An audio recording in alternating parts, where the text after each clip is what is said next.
We are following tonight radioactive iodine from that tsunami-rocked nuclear power plant in Japan showed up in drinking water at 3 Philadelphia water treatment plants. The discoveries were made at the Queen Lane, Belmont, and Baxter water treatment plants, but the Environmental Protection Agency says the water is not dangerous. Fox 29's Shawnette Wilson is in the newsroom now with a look at what is going on here with the water. Shawnette? Yeah, Joyce, we are number 14 on the list of states to have radioactive iodine from Japan in our drinking water, but the headline here is that we have the highest levels detected of all those states so far. Now, the Environmental Protection Agency says no cause for concern by its standards, but as you can imagine, others will disagree with that. For those who say this is below permissible limits or safe limits, there is no safe limit. All radiation is harmful, even at the lowest doses. Joe Mangano with the Radiation Health Project isn't surprised that radioactive iodine from Japan is showing up in drinking water here in Philadelphia, but he is concerned. The amounts are the highest from Japan detected here so far in the United States. It's a tricky thing to get your hand on. First of all, there's nothing to see, there's nothing to hear, there's nothing to taste or smell. Radiation is in the air and in the milk and the water, but you can't see it unless you detect it. So there's sort of a tendency to push it aside. The report from the EPA states 3 drinking water samples from here at the Belmont Treatment Plant, Queens Lane, and Baxter contain iodine 131. But the EPA says the sample is still below its maximum containment level for iodine. But let me ask you guys this. Raising the limits of safe levels of radioactivity has just taken place by our EPA. Why? Because they don't want to report that it's harmful when they find it in the waters. It's good for you now. Radiation is good for you. Just like fluoride treatments are good for you. Even though on the bag of fluoride it says that it's poison. And they're fluoridating the water. Along with all kinds of other things that would blow your mind. What our government does to us through the air, which we call chemtrails, weather modification. You're breathing it in every day. I bet you a lot of people out there listening to this don't even know what chemtrails are. Go try looking it up. Okay, here we go. EPA to raise limits for radiation exposure while Canada turns off fallout detectors. The mass radioactive contamination of our planet is now underway thanks to the astonishing actions taking place at the Fukushima nuclear facility in Japan. As of last night, TEPCO announced it is releasing 10,000 tons of radioactive water directly into the Pacific Ocean. That's 2.4 million gallons of planetary poison being dumped directly into the ocean. This water is being released because they have run out of places to keep it on land. It's too deadly to transport anywhere else, and all the storage pools around Fukushima are already overflowing, so they're dumping it into the ocean, then calling it quote-unquote safe, because they claim the ocean will disperse all the radiation and make it harmless. But because there's more radioactive water being produced every day at Fukushima, this process of releasing radioactive water into the ocean could theoretically continue for years, easily making Fukushima the worst nuclear disaster in the history of our world. Quick, fudge the numbers before anybody else notices. Fukushima, you see, is doing to the Pacific Ocean what BP and the Deepwater Horizon did to the Gulf of Mexico last summer, except that in the case of Fukushima, that radiation doesn't disappear with the help of millions of gallons of toxic chemicals.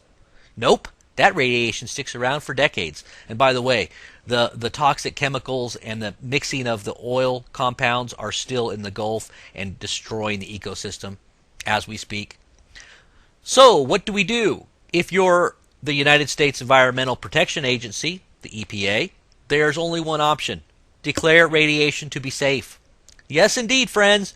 We have reached a moment of comedic insanity at the EPA, where those in charge of protecting the environment are hastily rewriting the definition of radioactive contamination in order to make sure that whatever fallout reaches the United States falls under the new limits of safe radiation.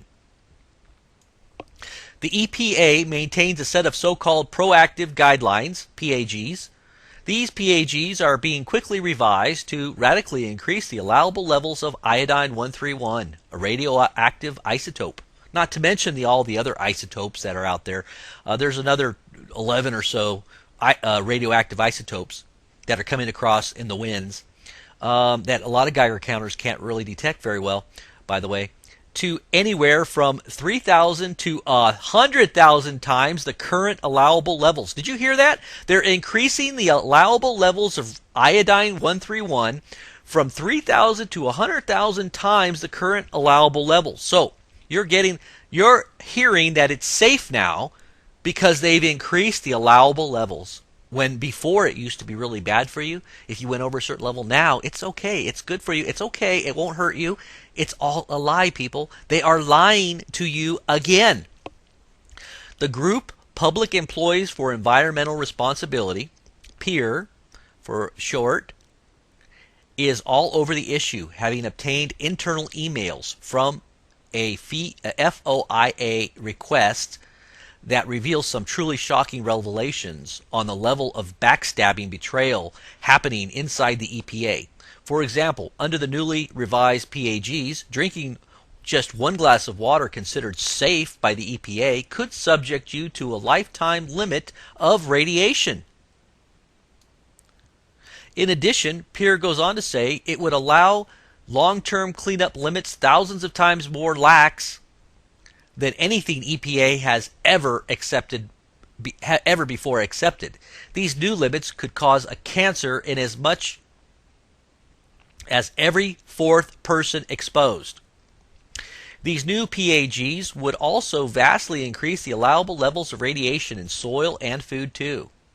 That way, when the radioactive fallout from Fukushima massive release of raw radioactive water begins to rain down upon the West Coast, the EPA can officially announce that all the radiation is below accepted limits. That's very comforting to many people, you see, putting them right back to sleep, not even realizing they're being radiated to death.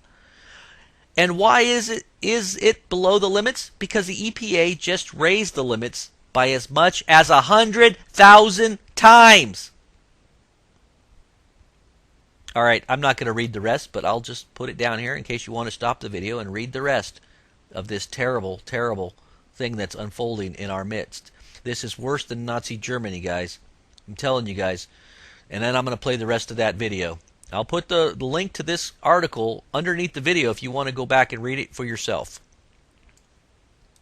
Mangano warns, though, not to assume that means it is harmless. The reality is, this is the water we drink, cook with, and bathe in. Cancer is the first one. Birth defects is another one. There are other infections is another one. But especially when we're talking about the infants and children, infant deaths, premature births, underweight births, babies born with an underactive thyroid gland. The EPA doesn't recommend any precautions, but Mangano does. How long this radiation Japan is present is totally unknown at this point because the meltdowns are still occurring. They have not been controlled yet. So it could go on for a while. Would you say drink the water still? Yes, but be careful, but be aware. All right, so Mangano's wife is a nurse. She looks at it from a different perspective than scientific. She says filters on everything. Even before the fallout from Japan, she would recommend them, Joyce, but even more so than now. Well, Shawnette, it's detected here in the drinking water in Little Rock, Arkansas. Right. There are reports of that radioactive iodine showing up in milk there. What next? Good question. Who knows? Because the situation in Japan, as you know, still isn't resolved. Mangano told me iodine-131 in U.S. air and precipitation in March, 20 times greater than normal because of releases from those meltdowns in Japan. So no matter how small the levels, we've heard this time and time again, effects of radiation often take years to show up. So be aware is the key. All right, be aware indeed. Shawnette Wilson, thank you so much from the news.